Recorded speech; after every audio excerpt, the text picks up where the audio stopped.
So today we're going to take a look at the top 24 championship attacking midfielders, whether it is out wide or down the middle. Now we're going to see the cream of the crop and the absolute dross. So let's hold on tight and take a little look.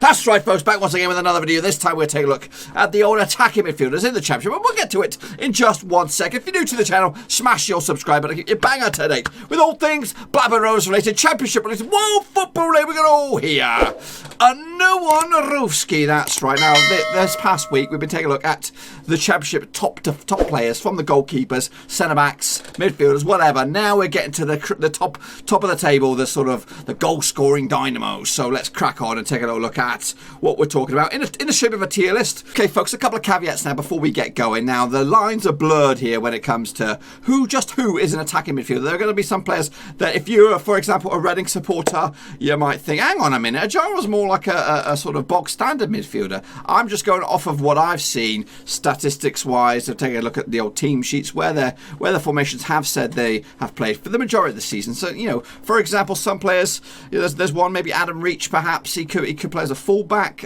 play further forward, he could play in the middle of the park. The players are universal these days, and we have at Rovers quite a few of those. Elliott Bennett being one, traditionally a midfielder, played at right back for the majority of the season. It's just weird. So we're going to start with this guy. It is matey boy coming out of Reading, Osayi-Samuel now. But is he on loan from Liverpool? Either way, he's got a good bit of talent, and this kid is very, very raw, and he's got some good attributes coming at you. And to be honest with you, I think he's done the right thing coming to the championship to learn his trade. He's chipped to win an 84% success rate with his passing. That's in the top two. He's actually delivered 102 dribbles this season, which means he is number one. And to say that, if he's just a box standard midfielder making 102 dribbles, you're playing him in the wrong position, buddies. He needs to be pushed further forward. But yes, he's doing absolute top of the banana at the moment. He's not Premier League quality just yet, and at his age, what is he? 20 years old. He's still got 2 or 3 years to learn his trade. But right now, he's definitely playing above his station a little bit. He should be at a better club. No disrespect to Ryan, I said that a couple of times, but he's definitely got the bits between the teeth, and I can see him doing very, very well for himself. Next up, we have a mid-season transfer. Yes, Josh Windass was on the books at Wigan, so they stole him. He's lost him because he would have represented Wigan without a shadow of a doubt. But he's now representing Sheffield Wednesday. And again, I had a couple of little decisions on this one. I wasn't too sure who to go for. I just want to also another bit of information. I did get the votes or the personnel, some other food for thought as well before you slam me for the players that have been selected here. I did go through all the Facebook pages, the fan Facebook pages online, and I asked them. I cast the vote. I picked 3 or 4 different players that could be considered, and the winning vote is here today. So, for example, Josh Windass comes in for Sheffield Wednesday, 26 years of age, just 19 games this season, chipped in with 6 goals,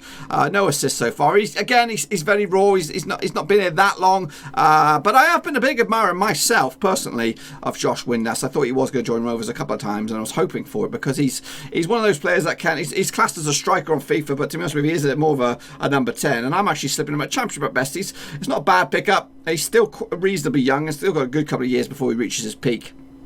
I think next year will be a defining year for him, but chipped in with 6 goals so far this season ain't too shabby indeed. Here's a one for you, always in the spotlight, is James McClean. That's right, of Stoke. 30 years of age now is McClean, 27 games this season, 6 goals, 3 assists. His stats are not phenomenal, but they're not too shabby either. He's chipped in with, what has he got there? 55 touches, which puts him in the top 10. He's also chipped in with, 34 dribbles as well, which is in the top 15 as well. 52% shot accuracy, again, just outside the top 10. He's never really reached the tip of the iceberg, and I think he's batting at his station at the moment, which is championship at best. He doesn't get much of the positive headlines, but he's always in the spotlight, obviously, for whatever reason it is. So yeah, he goes in there. One guy who does go on the radar as well, but he's actually digging deep. It is Barkhuizen coming at you from Preston North End. Tom Barkhuizen, 26 years of age, chipped in with 9 goals this season and 4 assists. 9 goals puts him in the top 6, 4 assists in the top 12. His touches is 39, which is a little bit low. The other stats aren't the greatest, but he's also got a reasonably good shot accuracy, which is around about 58%, which is in the top 4. So Barkhuizen is a good player, and again, he goes under the radar. He doesn't get a lot of the plaudits. I think he's, Preston are considered right now an upper championship side. Will they be there next season, or will they be in the Premier League? You never know. I'm putting him up there purely on his efforts. Whenever I see him, you know, he goes under the radar. You know, he's not in there grabbing the spotlight. You don't hear much about him from a third eye point of view. But whenever I've seen him, he's a handful. He's a bag of tricks, and not bag of tricks, but he knows where the back of the net is, and he causes all kinds of problems. So yeah, I rate him highly, and he's just one of those players that have gone under the radar and earned himself a good old living at Preston North End. Next up, we got this guy, Andre Green, maybe at Aston Villa, a player originally on loan, maybe at Charlton, 21 years of age, just 14 goals this season. So I can't really rate him that much from what we know of him. He's just got 2 goals, but in those 2 goals, what else has he got? He's got 1 assist. He does top the table for shot accuracy, but he's played like a considerably less number of games than everybody else. It's 80% success rate with his shot accuracy, which is number 1, but the rest of the rankings puts him quite low. Again, you can't really judge him on that. It's quite hard to assess him on such a small amount of games, but Villa rate him highly. I think he was at Preston North End last season. I'm actually unconvinced with him at the moment, so I'm going to put him at League 1 at best. When I say League 1 at best, it means he would shine very well at League 1 team, and Charlton right now are heading towards League 1, so he's on par with it. This guy has been around the block a little bit, but still chips in with goals and assists. It is lastminute.com entered Cardiff's Lee Tomlin, 31 years of age, 24 games this season, 7 goals, 7 assists, 45 touches, which is around about middle of the road. Same amount with his pass accuracy, 71%. His dribbles just 30, which is quite low, and he's got 41% success rate with his passes, which is top 20, top 15 sort of standard. He's a one of a kind as Lee Tomlin. You don't see many of these guys anymore. I guess Bradley Dack is a similar sort of role. He's in the pocket. He does all the bits and pieces. He's not out wide. He does irk me a little bit with his fitness-wise, but ultimately he's a handful. He's a handful. I don't think he's anything but championship at best, though. So yeah, that's where he's going to belong in my eyes. Next up, we have another guy who can be amazing on some days and absolute dross on the other. It is, I know it from experience, Tom Lawrence. Yes, we had him back in the day when he was much younger. He's 26 years of age now. 32 games so far. 9 goals, which puts him in the top 5. 3 assists. When I say 9 goals, I mean 9 goals for this bunch of players, so he ranks top 5 for that. He's chipped in with 54 touches as well. That's on average per game. That's just the top 9. He's also got 81% success rate with his passing. He's also dribbles 44 times, top 10, 47 shot accuracy as well. He's a decent player, isn't he? He's a handful. He's you'd rather have him in your team than against your team, and I think he's doing just about okay for the moment. Still no Premier League qualities players to find just yet, but maybe Eliasson could change that fact. So Bristol City's Niclas Eliasson, 24 years of age, 33 games this season, 3 goals but 12 assists. He's in the top 2. In fact, he's joint first alongside another fellow. We'll take a look at him in just a second. 47 touches, which is in the top 15 as well. Pass accuracy 71%. He's also got a shot accuracy of 56%, which is in the top 5. He's a decent handful as well, very good player, and still reasonably young, and I think he's going to go places as well, whether it is with Bristol City or not. Still not Premier League quality yet. He's in upper championship, and that's where Bristol City are. They've been in the mix for playoffs for the past 2 seasons. Here we go, though. This is a Premier League player in waiting. It is Matheus Pereira, 23 years of age. I think West Brom made the move permanent. He's chipped in 33 games, 6 goals, 12 assists, just like matey boy Niclas Eliasson. That is number 1. He's also got 69 touches on average per game, which is also number 1. As for pass accuracy, 84%. The kid's got potential. The kid's going places, and it is the Premier League, whether it is with West Brom or someone else. Someone will gobble him up. He's going to the tip of the top. Next up, another player's going to the tip of the top. Again, could be with Forest, but it could also go abroad. AC Milan were sniffing around early in the season. It is Nottingham Forest's Joe Lolley. He's 27 years of age now, getting to the point where he needs to be playing top football. 35 games, 7 goals, 6 assists. That's in top 10 for both of those. He's also got 59 touches on average, which is in the top 4. And he's also got a 75% shot accuracy. And when you consider he's played 35 games, that's pretty dang good. Kid's got talent. He might be a little bit older than some of the other fellas, but he's going places. And again, I think this is his last season in the Championship, whether it is with Forest or whether it is with somebody else. Next up, we got Jed Wallace. Jed Wallace. That's right, 26-year-old player, goes under the radar. Every player, I think, at Millwall, if you're a Millwall player, you go under the radar. But the guy's numbers is absolutely phenomenal. He's played 35 games, 10 goals this season, and that's just just not good enough for the top 3, but it's top 4. He's got 9 assists, top 3, 59 touches per game, 78%, or 78 dribbles as well, which is top 3. The kid's got amazing numbers. If he was playing for Leeds United, you'd be singing the world for him, and I think he's a Premier League quality player. He just doesn't get the plaudits, and I think Millwall are lucky to hang on to him, whether they're a down-to-earth club or what. I think Rowett's a good manager for him, and again, yeah, it'd be as long as he keeps his head down to the ground and they keep his nose at the spotlight, they've got a gem on their hands there. Millwall. Wallace is key player. Next up, we've got a veteran, especially when you consider the rest of these guys. Jacques Maghoma for Birmingham. Seen him in first hand myself as a Rovers player, as a Rovers fan this season, 3 times, and he's been a pain in the butt in all of them. 18 games, just 1 goal, 1 assist. He's a bag of tricks, is Maghoma.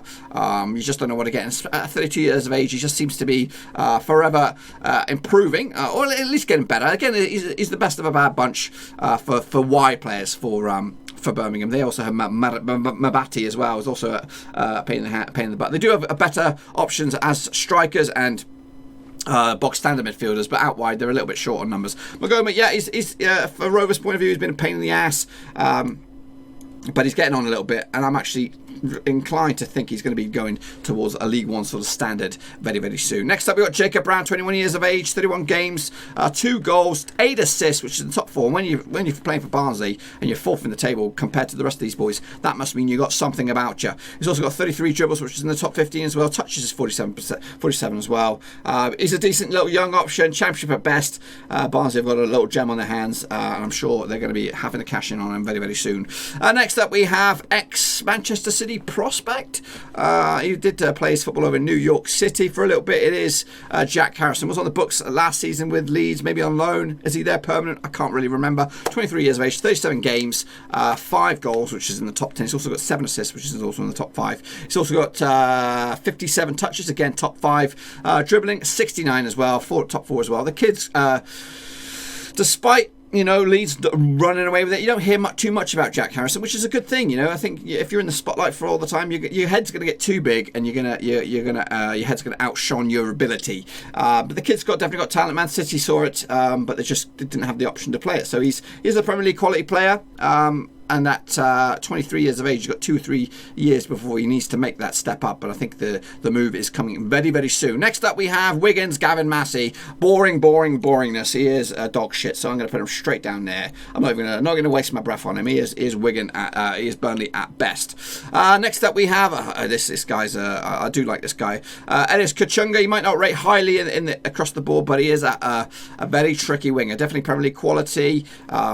Stuck with it at Huddersfield. 27 years old, 30 games, 2 goals just, and 3 assists, which is quite low, but Huddersfield have had one of those seasons as well. 40 touches. Again, the numbers aren't great. 53% shot accuracy. He is championship at best for this season, but I can see him, if Huddersfield get going next season, he could be battering. We could see the Kachunga of old, but right now he's there. Next up, we have Callum McManaman, ex-Wigan player. I was expecting big things from him this season. He's 20 years of age, just 20 games, 3 goals, 0 assists, and I think you need to be chipping in assists if you're a wide man such as this guy. The rest of the numbers aren't great either. The name McManaman, you get excited about it. You might think you've got Steve McManaman on your hands, but the kid's McManaman's not that great. Was he at Sheffield Wednesday? I think he burst on the scene Sheffield Wednesday, and then ever since then he's kind of gone downhill, and he's on free fall for the moment. I think he'll do all right next season if Luton go back to League One, but he's definitely not a championship player, I think, at the moment. Next up, though, one guy who is definitely a championship player, upper championship, and maybe even Premier League. It is this fella. It is Bryan Mbeumo, just 20 years of age, 34 games, 14 goals, which is number 1 for a wide man. You could consider him an attacker depending on what you think, but for me, I'm putting an attacking midfielder out wide. Again, number 1 with the goals, 6 assists, which is top 7. Pass accuracy is 77% as well. He's very raw, isn't he? And Brentford have a good quality, a good number of attacking players in abundance, and this kid will go to the Premier League one way or another, especially I think within the next 18 months, whether it is with Brentford He might stick around another season, but he's on his way. He's on his way to the top. He's just got to keep what he's doing. Another guy who's going to be in there is Osayi-Samuel. Goodness me, I saw him against Leeds. Keep against Leeds, and he ripped him up. Ripped him a new one. Obviously, Eze gets all the credits and the plaudits, but QPR, some side, they've got an absolute weakest piss defence, but they're going forward. They are a bag of tricks, and this guy, can cause all kinds of problems. Just 22 years of age. I think he slapped him up from Blackpool. 29 games, 5 goals, 7 assists, which is just outside the top 10 for goals and top 5 for assists. He's got 82% pass success rate, and he's also got 82 dribbles as well. So the kid is raw as can be, and electric as well. Very, very exciting. Is he Premier League quality? I don't think he is just yet. Hang on, you got to be a little bit patient with some of these lads. But he's definitely upper championship, and I think QPR are lucky to have him on the books at the moment, considering where they are. Next up, we have Anthony Knockaert. Wasn't he on the books? I think he's at the books at Brighton. He's maybe on loan at Fulham. I don't know if the deal made permanent. 28 years of age, 33 games, 3 assists, 3 goals, 4 assists. 66 touches on average per game, 85% pass success rate as well. If you play Fulham, you've got to have a good pass success rate, and this kid has it. One of the more mature players. He's definitely Premier League quality, but is he as good? Would you rather have Knockaert than Mbeumo or Joe Lolley or Pereira? I don't think you would. I think you would you'd stick with the guys at the tip of the top there. So I'm going to put Knockaert in upper championship. Next up, we have matey boy from Swansea. Now, I like this guy. I do like him a lot. I like his moustache and everything. He's got everything about him. He's 30 years of age, quite mature, 35 games as well, 12 goals, which puts him in the top 2. The rest of his stats are kind of mediocre. He's got 78% success rate with his passing. That's Fulham-esque, so he should be up there. He is a Premier League quality player. He plays for Ghana internationally as well. But again, I'm going to put him in upper championship for the time being. Again, where the heck's my Blackburn Rover? Where's my Blackburn Rovers representative? There he is. And finally, of course it is. It is Blackburn Rovers, Adam Armstrong. 23 years of age, 37 games, 11 goals, which puts him in the top 3. He's got 6 assists, again, top 10. What else has he got? He's also got 63% shot accuracy. The guy knows where the back of the net is, and it's already apparent that a lot of Premier League clubs are sniffing around for him. We picked him up for a bargain. First and foremost, we had him on loan, but it took a little bit of time, I guess. Maybe in the absence of Bradley Dack, he's kind of stepped up to the fore and chipped in with some really good, important goals to keep us in this playoff race, albeit an ambitious one. Is he Premier League quality? Would a Premier League if a Premier League team was to snap him up, would he go straight into the side? Probably not. And a move, a too eager move, could be the making and the breaking of a player as well. I just don't think he is cut out to get to the Premier League just yet. I think he needs to finish this season, maybe even next season, to show his true quality. I'm going to put him in upper championship alongside the likes of Osayi-Samuel, Knockaert, Ayew, Lawrence, and I think that is not an embarrassing sort of squad to be up against. Maybe the major surprise up the top there is Jed Wallace, but I think his numbers, his work rate, his attitude is all above board, and I think he's a legitimate Premier League quality player in waiting. So that, my friends, is what I've got for you attacking midfield wise. Do you agree or disagree? Get your thoughts and opinions in your comment section down below, and we'll do it again tomorrow for the strikers. That's right, the guys who should put the ball in the back of the net. It's not all about that, folks. I'll talk about that tomorrow. Anyway, folks, be sure to give me some love and smash the thumbs up, and of course, if you're new, smash the subscribe. But be sure to get some comments in the description down below, and also check out the description because there is links to my other social media platforms are in there, Twitter, Facebook, and all that kind of good stuff. There's plenty of videos coming on the channel in this football vacuum of silence in the next few days, so make sure you stick around, smash the thumbs up. We'll talk more about it later on. Until then, I'm out. Thanks again for watching. Please like, share, and most importantly, hit the subscribe button to keep you bang up to date with all things Blackburn Rovers related, championship related, football related. We've got it all covered right under one roof. And while I still have you, please be sure to check out some of the old videos scattered along here. I hope.